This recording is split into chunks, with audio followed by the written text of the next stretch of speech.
交给你的时候，我们不管是大困难或小的困难，我们都要来赞美主啊！是在新的一年开始，今年是一个得胜的年，是满有祝福的年。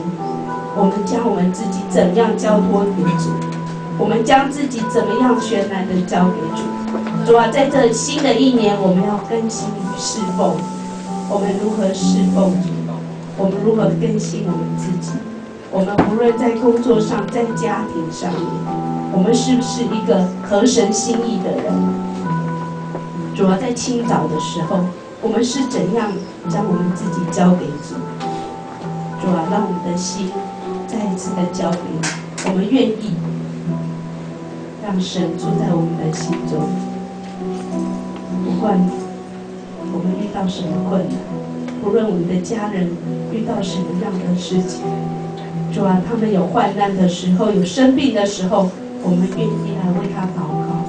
我们的同事有责备我们的地方，或是误会我们的地方，我们都愿意交给主。谢谢主。让我们再唱一次《当圣神，当信心看 YIC》。